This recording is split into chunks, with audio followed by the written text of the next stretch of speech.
जय छठी मैया। आप सभी से नमस्ते प्रणाम।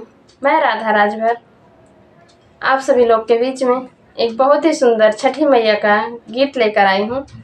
तो आप लोग इस गीत को सुनिए और कैसा लगा कमेंट बॉक्स में ज़रूर बताइएगा। बहुत ही प्यारा सा गीत है छठी मैया का। और वीडियो को ज़्यादा से ज़्यादा शेयर कीजिए।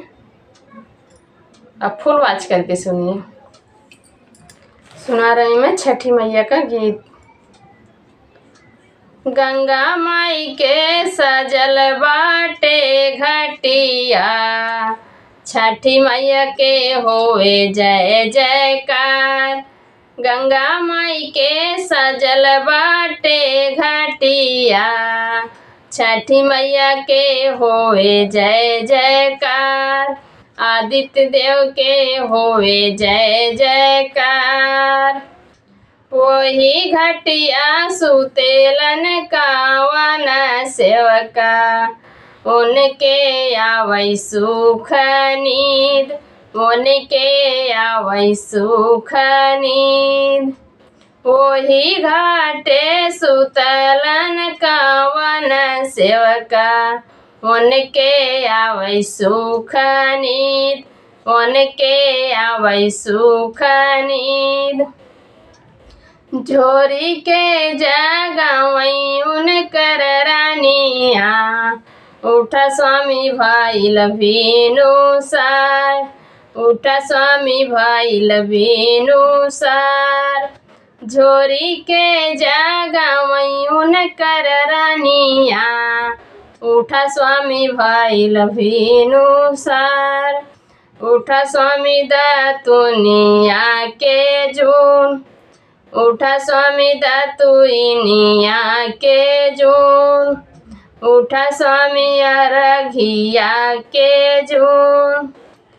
हाथ जोड़ी उठा स्वामी भइले अरघिया के जून। उठा स्वामी भइले अरघिया के जून।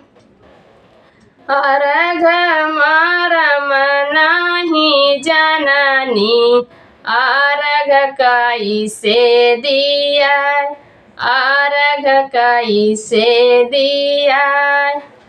अर्घ के मरम नाही जननी, अर्घ कैसे दिया, अर्घ कैसे दिया। दंडवत कैसे के हो, दंडवत कैसे दिया, विनती कैसे के हो।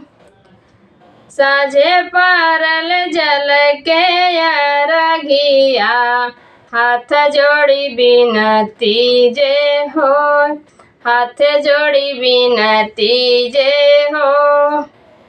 अर्घ ऐसे हाथ जोड़ी करीना विनतिया, अर्घ ऐसे दिया, अर्घ ऐसे दिया। दंडवत ऐसे दिया।